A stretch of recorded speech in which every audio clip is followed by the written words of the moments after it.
We remain steadfast in our commitment in delivering local news that matters. Stories that inspire. Enriching the lives of Filipinos in the Philippines and across the globe. This is your GMA Regional TV. Buong puso para sa Pilipino. Narito na ang mga pinakamalalaking balita ngayong Lunes. Sirang manhole sa kalsada sa Lipa City, nagdudulot ng pangamba sa mga residente at motorista. Truck driver na tinangka umanong hold upin, sugatan matapos barilin ng mga hindi pa nakikilalang sospek. Bawas presyo sa mga produktong petrolyo, ipatutupad bukas. At 56 anyos na babae sa Batangas City na nakikipagsabayan sa pagtatrabaho sa talyer, kilalanin.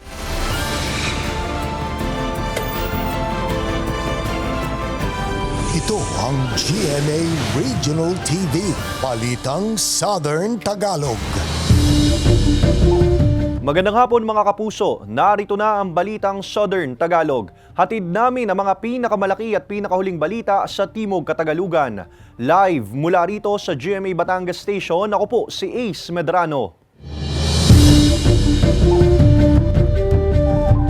Nagdudulot ng pangamba sa mga residente at motorista ang sirang manhole sa kalsada sa Lipa City. Ang detalye sa report ni Paul Hernandez. Ingat na ingat sa pagmamaneho ang mga motorista sa bahaging ito ng kalsada sa Barangay Latag, Lipa City. Takaw aksidente raw ito. Ang gilid kasi ng daan nasira at bumigay ang manhole dahil umano sa pagguho ng lupa rito. Kasi pag gabi, dito ay madilim. Ay mamaya din natin masasabi mamaya bumagsak bago biglang may dumaan. Yung takaw, aksidente talaga yon. May ilang motorista na rin daw ang naperwisyo nito, lalo na raw kapag umuulan dahil umaapaw ang tubig dito. Dapat po aksyonan nila kagad kasi po delikado din po, madami po din po kasi nadan dito mga estudyante, lalo na po malapit po sa school. Ang paliwanag ng City Engineer's Office, bumigay raw ito dahil sa naging pag-ulan kaya lumambot ang lupa. Sadya rin daw itong ginagawa na bahagi ng drainage system project na ongoing ang paggagawa ngayon. Hindi pa naman siya tapos and the project was bidded last March only. And was served the NTP siguro mga first week of April this year. Kinordona na rin para bigyang babala ang mga dumaraang motorista. Lalagyan na rin ng riprap ang bahagi ng lupa sa gilid ng kalsada. 80 meters, 80 meters. Pero ang sabi lang namin, arrangement with the abutting properties kasi may mga leveling din doon ginagawa. Lalagyan na namin siya ng curb and gutter tapos siririprapan para hindi na po madadaanan ng tubig yung mga gilid nung kalsada, parang mabubuo na siya. Tiniyak ng opisina na pabibilisin ang proyekto sa lugar. Kasama si Kel Ravaca, Paul Hernandez, Balitang Southern Tagalog. Muling isinailalim sa yellow alert status ang Luzon Grid ngayong araw, May 20. Ipinatupad yan kaninang alas 2 ng hapon hanggang alas 4 ng hapon. Ayon sa NGCP, ilang planta pa rin ang hindi gumagana o tumatakbo sa mas mababang kapasidad. Itinataas ang yellow alert status kapag kapos ang reserbang kuryente sa contingency requirements ng transmission grid. Samantala, isinailalim din sa yellow alert ang Visayas Grid mula kaninang alauna ng hapon hanggang mamayang alas 9 ng gabi. Inaabisuhan pa rin ang publiko kaugnay sa pagtitipid sa konsumo sa kuryente. Matapos ang 4 na linggong sunod-sunod na rollback sa diesel at kerosene, asahan naman daw ang taas presyo ngayong linggo. Epektibo bukas May 20, nasa 25 centavos ang dagdag presyo sa kada litro ng diesel, habang nasa 30 centavos naman sa kerosene. Samantala magpapatupad ng 10 centavos na rollback sa kada litro ng gasolina. Isinusulong ng Office of the Provincial Agriculturist ang pagpapalakas ng industriya ng kape sa Batangas. Alamin yan sa report ni Denise Abante. Ako'y napapaiyak sa pagmamahal ko doon sa aking mga kaping pinaghirapan. Tunay ko. Ang dami pa naman kaya pa naman ako nakilala din sa buong Lipa dahil na nga doon sa akin tayo nakaping barako. Ito ang sentimiento ng 66 anyos na si Mang Antonio matapos ibenta ang ilang bahagi ng humigit kumulang 3 ektaryang taniman ng kape sa Barangay Lodlod, Lipa City. Bagamat sagana sa bunga ang mga tanim na kape, hindi pa rin daw kasi nito nasasapatan ang demand na hinihingi ng kanyang mga customer. Bukod dito, wala na rin daw gaanong mag-aasikaso sa mga taniman. Idinadaing na rin kasi niya ang ilang iniindang sakit sa mga kasukasuan at iba pang bahagi ng katawan dala na rin ng kanyang edad. Hindi lingid sa sangguniang panlalawigan ang paghina ng industriya ng kape sa Batangas. Kaya naman puspusan ang pagpaplano ng Technical Working Group upang magkaroon ng collective mark ang lalawigan ng Batangas na siyang kikilalanin na kapeng Barako Capital ng bansa. Para nga muli natin buhayin yung enterprise ng pagkakape. At nakikita natin, nagsusulputan yung mga coffee shop dito. So sasamantalahin natin yan. Kaya nga kanina dapat magkakaroon tayo ng isang resolution para buuin talaga yung technical working group na magtatrabaho para paunlarin ang industriya ng kape sa lalawigan. Hindi natin pababayaan mawala yung pagkilala sa atin. Bagamat tumaas ang produksyon ng kape matapos ang pandemya at pag-alburoto ng Bulkang Taal, hindi pa rin daw ito sapat. Rehabilitation and rejuvenation ng ating project. Ano ibig sabihin? Buhayin yung matatandang kape, magtanim ng mga panibagong kape, sapagkat maraming kakonti, lumiit ang kapehan natin kasi na-convert nga yung mga lupa sa iba't ibang industriya. Yun ang binubuhay natin ngayon. Pagkat alam naman natin ang Kapeng Barako kilala ang Batangas. So asasamantalahin. Ang coffee grower at tumatayong chairperson ng mga nagtatanim ng kape sa lalawigan sang-ayon na isama ang mga kabataan sa mga programa ng Office of the Provincial Agriculturist para mas mapalawig pa ang kanilang kaalaman at maibalik ang sigla ng industriya ng kape. Bagamat hindi na Batangas ang top producer ng kape sa Pilipinas, mas pag-iibayuhin pa raw nila na maibalik sa lalawigan kung saan sila unang nakilala ang Kapeng Barako. Kahit siyang kapanig ng Pilipinas pumunta, Kapeng Barako, and then the Kapeng Barako signifies the Batanggenyo. It will not signify to the other provinces.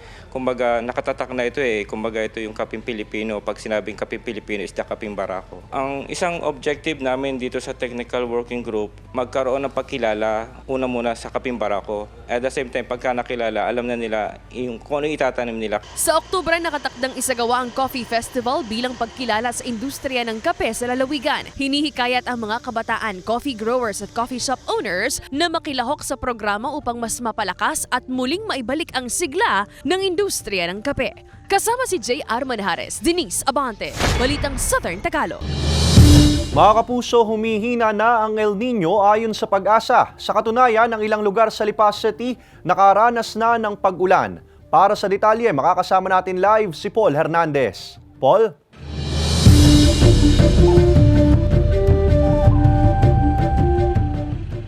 Ace, naranasan niya nitong weekend lamang at ayon sa Pag-asa, dahil ito sa tinatawag na localized thunderstorms, ayon naman sa mga otoridad, walang naiulat na malawakang pagbaha sa Lipa City.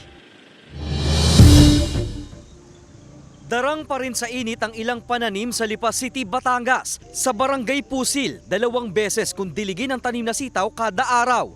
Tinidiligaan tuwing umaga, hapon. Kailangan po namin gawin po yan para kumita po kami.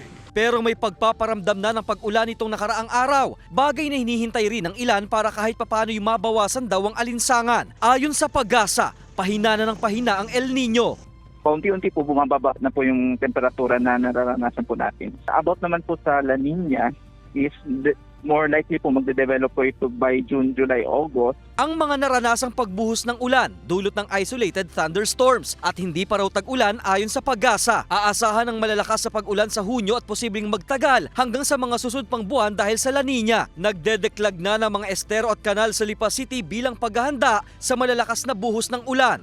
Kasi once na barado to and may silting talaga, hindi maiwasan yung mga borakyo namin ang iniiwasan. Ang CDRRMO tutok sa monitoring ng lagay ng panahon. May surveillance sa mga lansangan gamit ang CCTV camera para mabilis makaresponde kung kinakailangan. Sa datos ng CDRRMO, nasa 4 na po ang mga lugar sa lungsod na highly susceptible sa pagbaha. Kaya nagbibigay din kami ng babala sa mga ating mga kababayan na kung ano yung forecast ng Pag-asa, ano yung mga abiso nila, ibinibigay din namin lalo na sa ating mga functionaries, barangay functionaries na sila din naman yung nasa baba. Ang pakiusap ng mga otoridad, magsimula na ring maglinis ang mga komunidad at huwag magtapon ng basura kung saan-saan. Ace, bukod pa nga sa baha, ibinabantayan din yung mga landslide-prone areas. Base sa datos ng CDRRMO ay nasa 5 hanggang 6 na barangay daw ito sa Lipa City. Ace. Maraming salamat, Paul Hernandez. Naniniwala ang ilang mamamahayag sa Batangas na hindi pa rin malaya ang pamamahayag. Sa katunayan, mahigit 130 Filipino journalists ang biktima ng pag-atake at pagbabanta ayon sa Center for Media Freedom and Responsibility. Nagbabalik sa report si Paul Hernandez. Broadcaster, reporter, watchdog. Iba-iba ang tawag pero iisa ang papel ng journalist na makapaghatid ng patas, napapanahon at tamang balita. Para sa Batangas Press Club, mas nagiging kritikal ang tungkulin ng mamamahayag sa panahong mas madaling ikalat ang impormasyon. Sentro yan ng Media Freedom and Accountability Forum nitong weekend. Ma-equip as responsible journalist at kinakailangan ma-remind tayo na hindi lang tayo basta nagbabalita o nagpapahayag ng ating opinyon. Kinakailangan maging responsable tayo. Pero sa larangan ng balanseng pagmumulat at pag-uulat, may ilan ang nasa larangan ang nalagay sa alanganin ng buhay at nasawi dahil umano sa pag-atake sa mga ito. Sa report ng Center for Media Freedom and Responsibility o CMFR, mula July 2002 hanggang April 2024, mahigit 130 ang insidente ng pag-atake at pagbabanta sa buhay sa miyembro ng media sa buong bansa. Kaya ang tanong, may malaya pa nga bang pamamahayag? Kahit hindi gano'n na, hindi tayo malayang magsalita, still kahit papano napaparating natin in our own way yung kung ano ba yung tamang impormasyon. Yes, in a truthful manner. Pero sa likod ng kalayaan natin, hindi nawawala ang threat. Ang threat ay hindi lamang yung threat sa security mo bilang isang mamamahayag, kundi yung threat din sa security nating makapagpahayag. Binigyang diin at itinuro sa mga student journalists sa Batangas City ang kahalagahan ng responsableng pamamahayag sa print, broadcast at online. Tinalakay ang impact ng artificial intelligence o AI na nai-integrate na rin sa pagbabalita. It should be used with control or let's minimize the use of it in the context na hindi maaapektuhan yung truth and reality or the authentic journalism within the context. Ang modern technology walang dudang magagamit sa pagbabahagi ng impormasyon, pero hindi raw dapat nakokompromiso ang katotohanan sa pagbabalita. Dapat po is hindi po yung AI ang kumokontrol sa atin dahil tayo po yung gumagawa, tayo po yung nagbibigay ng idea natin at tayo din po yung nagsusulat. We should manage po talaga and we should at least man lang po i-rephrase the contents that the AI is giving to us. Kumukuha po kami ng mga ideas para po maging mas creative po ang aming mga papers. Gugulong pa ang training and workshop sa mga student journalists para magbigay ng kaalaman sa nagbabagong media landscape. Kasama si J.R. Manjares, Paul Hernandez, Balitang Southern Tagalog. Alae! Alae! Alae! Alae! Alae! Alae! Kalimit ako, nakakalimutan min sa iyo aking mga ginagawa. Kagaya po na ano, ma'am? Kagaya ng pag magluluto, meron nakakalimutan na ingredients na ilagay. Pagpapante!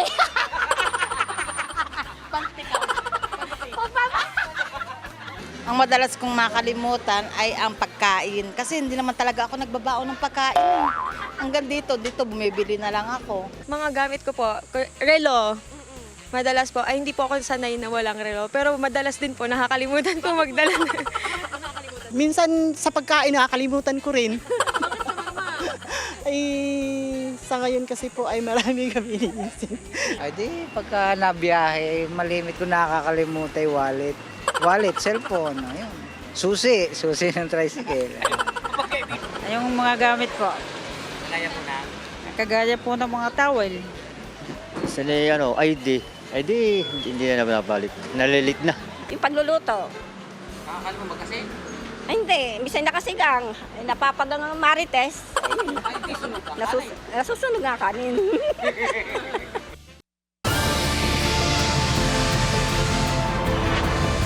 Ito ang GMA Regional TV. Balitang Southern Tagalog.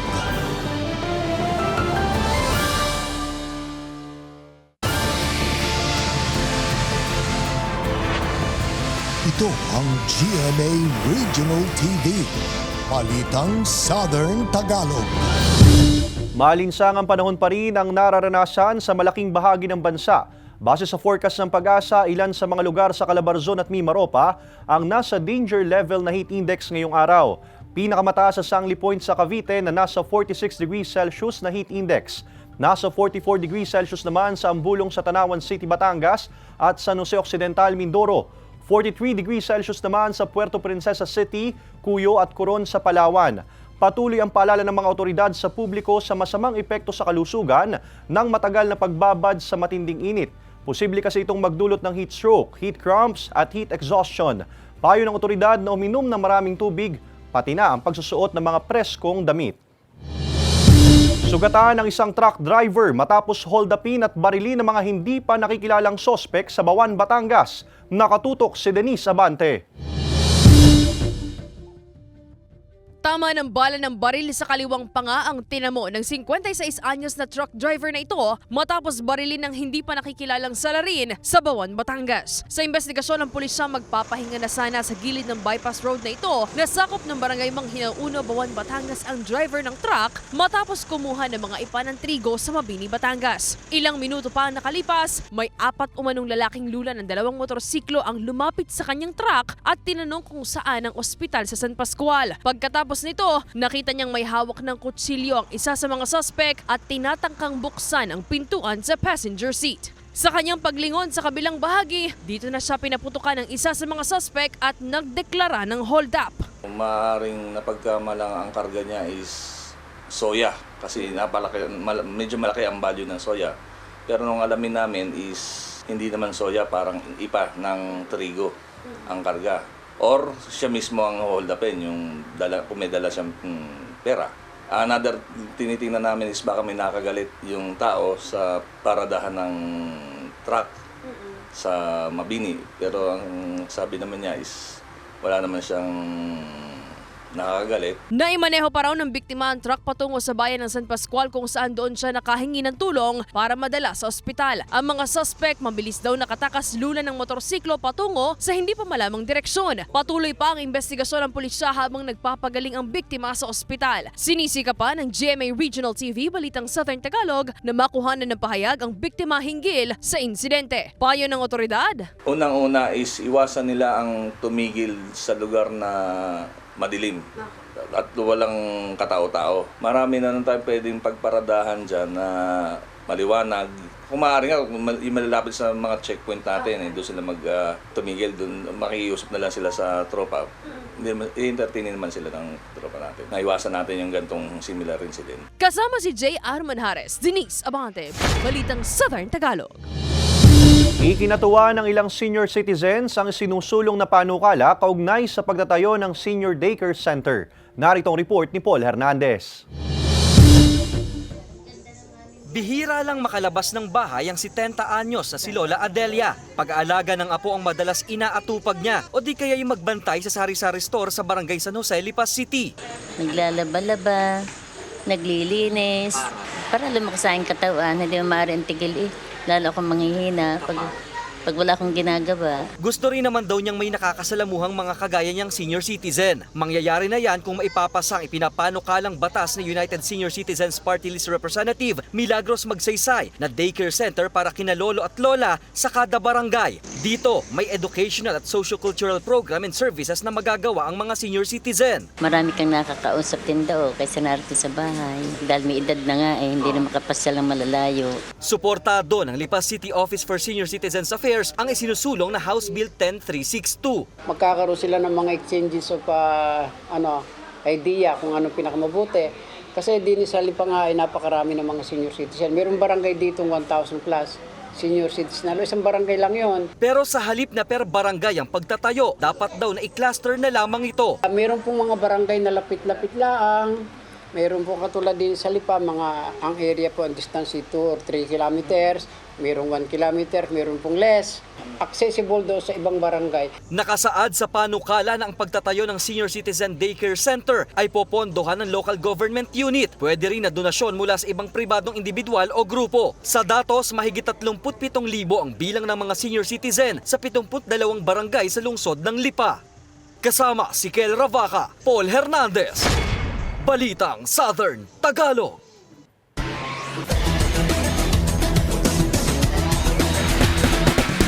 Tinalo ng Perpetual Altas ang EAC General sa Game 1 ng NCAA Season 99 Men's Volleyball Finals. Samantala ang Benilde Lady Blazers nakauna sa Game 1 laban sa Letran Lady Knights ng NCAA Season 99 Women's Volleyball Finals. Narito ang report ni Hazel Alviar. No less than the MVP, Louie Ramirez. Mainit ang naging bakbakan sa Game 1 Finals ng NCAA Season 99 Men's at Women's Indoor Volleyball Championship. Sa Women's Division, umarangkada ang two-time Women's Champion Benilde Lady Blazers laban sa Letran Lady Knights. Panalo ang Letran Lady Knights sa unang set sa score na 25-21. Pero hindi nagpatinag ang Benilde Lady Blazers dahil naipanalo nila ang second at third set sa score na 25-15 at 25-14. Malakas naman ang kumpiyansa ni Coach Jerry na sila pa rin ang mananaig sa Game 2. We are trying our best. Alam na natin what it takes. So we're trying. Kumbaga, less is more pa nga. Sa Men's Division, nakamit ng Perpetual Altas ang kanilang unang panalo sa serye ng Best of 3 Finals laban sa EAC Generals. Nasungkit ng Generals ang unang set sa score na 24-26. Pero ang season MVP at Finals MVP ng season 98 na si Louie Ramirez ng Perpetual Altas, pilit na inilaban ang laro hanggang sa makuha nila ang second hanggang last set sa score na 25-20, 27-25 at 25-19. Actually, wala naman akong iniisip na magka-champion ako, mananalo ako.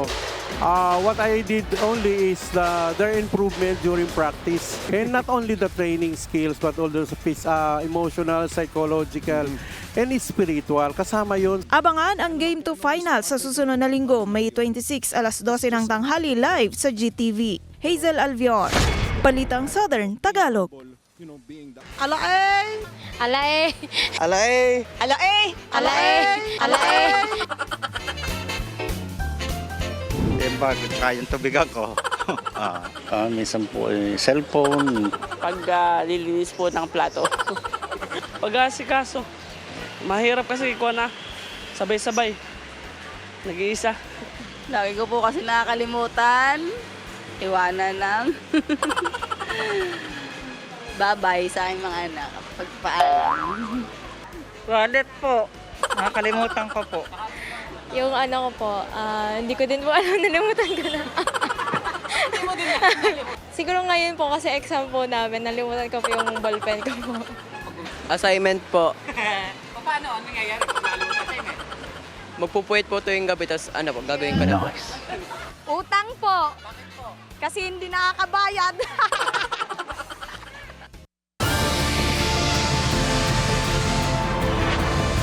Ito ang GMA Regional TV.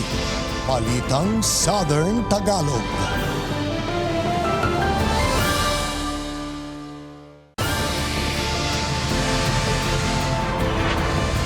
Ito ang GMA Regional TV. Balitang Southern Tagalog.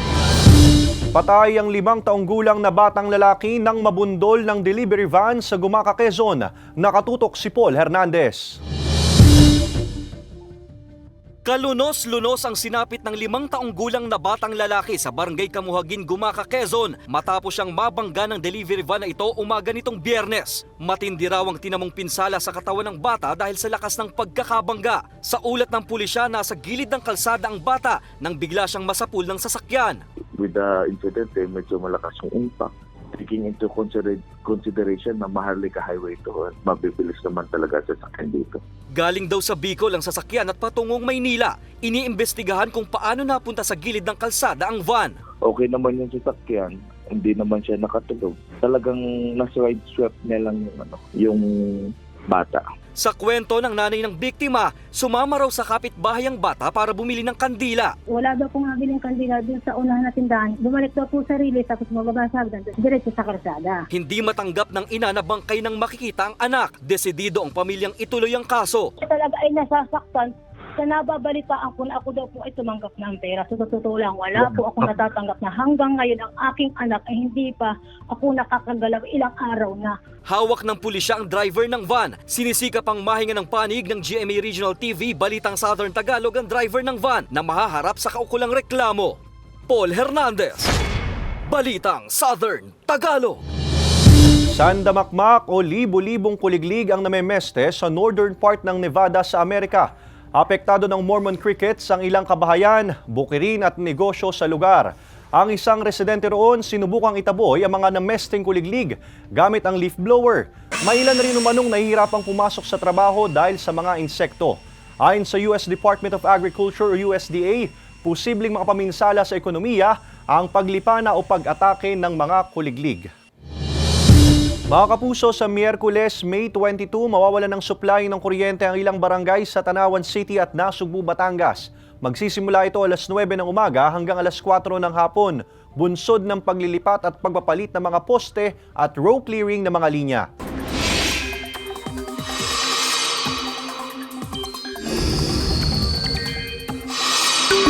Mga kapuso, minomonitor ngayon ng Pag-asa ang kumpul ng mga ulap sa labas ng Philippine Area of Responsibility. Nasa southeast yan ng Mindanao at sa ngayon ay may tsansang maging low pressure area pero posible pang magkaroon ng pagbabago sa mga susunod na araw. Sa ngayon, shear line at easterlies ang patuloy na nakakaapekto sa bansa. Ang shear line ay ang pagsasalubong ng mainit at malamig na hangin habang easterlies ay yung malinsangang hangin galing sa karagatang Pasipiko. Sa datos ng Metro Weather, Mindoro Provinces, Cavite at Quezon ang posibleng ulanin. Sa Mimaropa at Calabarzon, may tsansa rin ng localized thunderstorm sa ilang bahagi ng bansa. Excited si Alden Richards sa kanyang bagong proyekto na Hello Love Again, katambal si Catherine Bernardo. Samantala, humanga ang netizen sa passport photo ni Encantadia Chronicles Sangre star Bianca Umali. Narito ang report ni Hazel Alvear. Opisyal nang inanunsyo kahapon ang pagbabalik tambalan ni Kapuso actor Alden Richards at kapamilya actress Catherine Bernardo para sa Hello Love Again na sequel ng 2019 box office hit na Hello Love Goodbye. Excited and happy raw si Alden maging si Catherine sa kanilang reunion movie. Kilig at excitement din ang hatid nito sa mga fans na napapatanong kung may happy ending na ba ang love story ng kanilang mga karakter. Nakatakdang ilabas ang pelikula sa mga sinehan sa November 13 ngayong taon. Maraming netizens ang napasana all sa fresh look ni Encantadia Chronicles Sangre star Bianca Umali sa kanyang passport picture. Bare face o walang makeup ang ipinost online ni Bianca na umani ng papuri mula sa netizens. Napakomment din ng kanilang paghanga ang ilang celebrities kabilang na ang kanyang boyfriend na si Ruru Madrid. Hazel Alvear, Balitang Southern Tagalog. Nakikipagsabayan sa pagtatrabaho sa talyer ang 56 anyos na babae sa Batangas City. Kilalanin siya sa report ni Paul Hernandez. May isang ina sa Batangas City na minamanilang ang pagbubutingting ng mga sira ng sasakyan. Ang 56 anyos na si Hasmin nakikipagsabayan sa talyer na pinaghaharian ng mga lalaki. Siya ay nakakatulong sa akin, pati siya nagkakalas ng sasakyan, ganyan, ng radiator, naggagawa. Tapos nagbubukas din, naglilinis. Mabigat man ang trabaho, baliwala sa Wonder Nanay ang dumi at hirap sa gawain alang-alang sa pamilya. Na hindi naman po sabihin natin na kahit dudumihan ang iyong kamay, hindi naman kami na tao na maarte. Kung pwede lang na may pagkakitaan na papasukin. 10 taon na siya sa talyer kung saan lahat ng kanyang nalalaman. Utang na loob daw niya sa kinakasamang 89 anyos na si Tatay Crescencio. Nakikita kung paano kalasin, tinuruan niya ako nung kaya pa niyang, ang kanyang mata ay makikita niya yung tinuturuan niya ako, o ganito ang pagkalas, ganito ang pagtanggal, ganito ang pagkalas, ganito ang pagsalaksa. Malayo man ang agwat ng edad, pagkakaunawaan at pagmamahalan daw ang naglapit sa kanila sa isa't isa. Ay, proud na proud ako dyan. Bakit? Oo, gawa nung kitang-kita ko naman na talagang ang katapatan niya sa kanyang sariling pagtiwalang pagtatrabaho ay talagang sagad-sagara naman. Hindi na raw pinapansin ni Hasmin ang mga nasasabi ng ilan tungkol sa kaya niyang gawin. Ang sa akin po, kung paano kami mabubuhay ni Tatang at paano ko mabuhay si Tatang at ang aking anak, masuportahan ko sa pag-aaral. Patunay siya ng abilidad at kakayahan, hindi dapat nalilimitahan, anuman ang kasarian. Kasama si J.R. Manjares, Paul Hernandez, Balitang Southern Tagalog. Samantala, mapapanood niyo po ang episode na ito at iba pang pinakahuling lokal na balita sa official website ng GMA Regional TV, www.gmaregionaltv.com. Pwede rin kayong bumisita sa aming official YouTube channel, GMA Regional TV, at i-click ang subscribe button para sa pinakamainit na balita mula sa rehiyon. Dahil sa GMA Regional TV, local news matters. At iyan ang mga pinakamalaki at pinakahuling balita sa Timog Katagalugan. Maraming salamat sa pagsama sa amin, pati na mga kapuso sa ibang bansa na tumutok sa mga balita sa rehiyon. Kami, ang GMA Regional TV Balitang Southern Tagalog. Buong puwersa para sa mas malaking misyon at mas malawak na paglilingkod sa bayan.